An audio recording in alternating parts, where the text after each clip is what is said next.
ఏపీలో అధికార కూటమిగా కొనసాగుతోన్న టీడీపీ, జనసేన, బీజేపీల మధ్య అంతర్గత విభేదాలున్నాయా అనే చర్చ తాజాగా రాజకీయ వర్గాల్లో జోరందుకుంది. ఆ అధినేత చేసిన వ్యాఖ్యలు రాజకీయంగా ఆసక్తి రేపుతున్నాయి.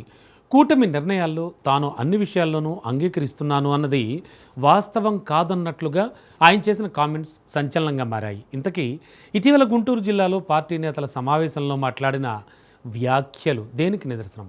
పరస్పరం మద్దతు ఇచ్చి పుచ్చుకునేలా కూటమి బంధం ఉండాలని, లేదంటే పరిణామాలు వేరేలా ఉంటాయని చెప్పడంపై రాజకీయ వర్గాల్లో తీవ్ర చర్చ జరుగుతోంది. ఈ నేపథ్యంలో అసలు కూటమిలో ఏం జరుగుతోందనేది ఆసక్తికరంగా మారింది.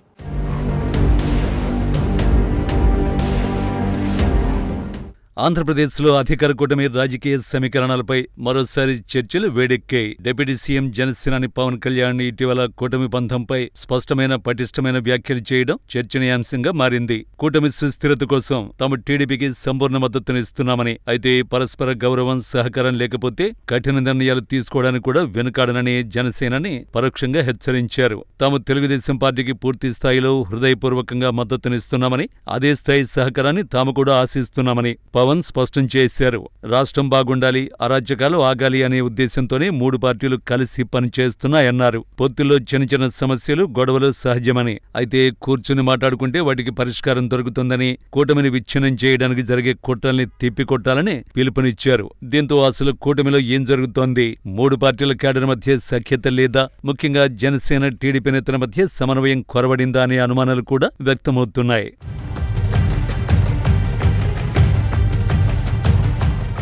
దేశ రాజకీయాల్లో 2024 ఎన్నికలు ఒక ప్రత్యేకమని చెప్పుకోవచ్చు.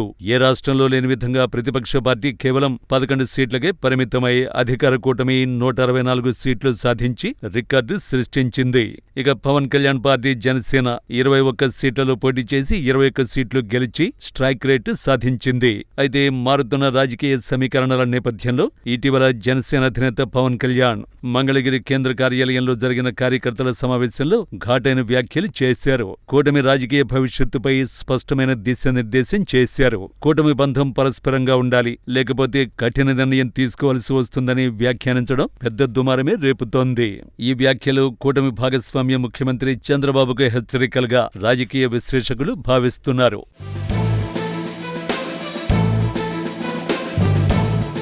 పవన్ కళ్యాణ్ ప్రతి సభలో పదే 15 ఏళ్ల బంధం ఉంటుందని బల్లగుద్ది చెప్పిన మాటలు తాజాగా ఎందుకిలా మాట్లాడారు అనే అంశం సామాన్య ప్రజలు చర్చ జరుగుతోంది. క్షేత్రస్థాయిలో నియోజకవర్గంలో జనసేన కేడర్కు ప్రాధాన్యత తగ్గుతుందని పసిగట్టిన పవన్ కళ్యాణ్ జనసైనికులకు తగిన ప్రాధాన్యతనివ్వాలనే విధంగా హెచ్చరికలు చేశారనే చర్చ జరుగుతోంది. మరోవైపు ప్రతి శాఖలోనూ ఉన్నతాధికారులు టీడీపీకి అనుకూలంగా వ్యవహరిస్తున్నారనే అంశం పవన్ కళ్యాణ్ దృష్టికి వెళ్లిందట. 2024 ఎన్నికల్లో భారీ విజయాన్ని సాధించిన కూటమిలో జనసేన కీలక పాత్ర పోషించింది. పరిమిత స్థానాల్లో పోటీ చేసి 100% విజయాలు నమోదు చేయడంతో జనసేన శ్రేణుల్లో ఆత్మవిశ్వాసం పెరిగింది. ఈ నేపథ్యంలో ప్రభుత్వంలో పదవుల పంపకాల్లో, రాజకీయ నిర్ణయాల్లో తమ పార్టీకి తగిన ప్రాధాన్యం దక్కాలని జనసేన వర్గాలు భావిస్తున్నట్లు సమాచారం. అలాగే రాజ్యసభ స్థానాల పంపకం, పిఠాపురం రాజకీయాలు, స్థానిక స్థాయిలో నేతల మధ్య సమన్వయం లాంటి అంశాలు కూడా ఇరు పార్టీల మధ్య అసంతృప్తికి కారణమవుతున్నాయనే ప్రచారం సాగుతోంది. ఇటీవల కూటమి నేతల మధ్య భేటీలు, సీట్ల సర్దుబాట్లపై చర్చలు జరిగినట్లు ప్రచారం కూడా జరిగింది.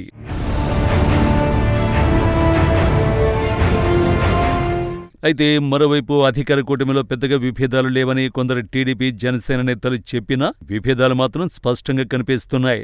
రాష్ట్రాభివృద్ధి, వైసీపీని రాజకీయంగా ధీటుగా ఎదుర్కోవాలనే లక్ష్యంతోనే కూటమి ముందుకు సాగాలి. కానీ క్షేత్రస్థాయిలో మాత్రం దానికి భిన్నంగా పరిస్థితులున్నాయనే చర్చ జరుగుతోంది. క్షేత్రస్థాయిలో పార్టీని భుజాన వేసుకుంది ముఖ్యంగా కాపు నేతలు. వారికి క్షేత్రస్థాయిలో ఏమాత్రం ప్రాధాన్యతనివ్వకపోవడం మరింత ఆగ్రహానికి గురిచేస్తోంది.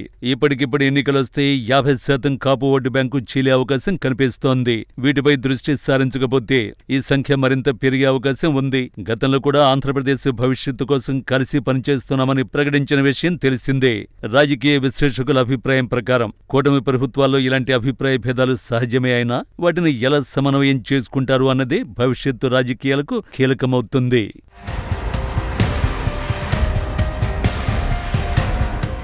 మరోపక్క కొన్ని నియోజకవర్గాలలో టీడీపీ ద్వితీయ శ్రేణులు పార్టీ మాది ప్రభుత్వం మాదిని చేస్తున్న వ్యాఖ్యలతో ఎమ్మెల్యేలే ఆశ్చర్యపోయే పరిస్థితి కనపడుతోంది. ఇక మొత్తంగా ప్రస్తుతం పవన్ కళ్యాణ్ వ్యాఖ్యలు రాజకీయంగా చర్చనీయాంశంగా మారినప్పటికీ కూటమి బలహీనపడుతుందా లేదా మరింత బలపడుతుందా అన్నది రానున్న రోజుల్లో స్పష్టమయ్యే అవకాశం ఉంది.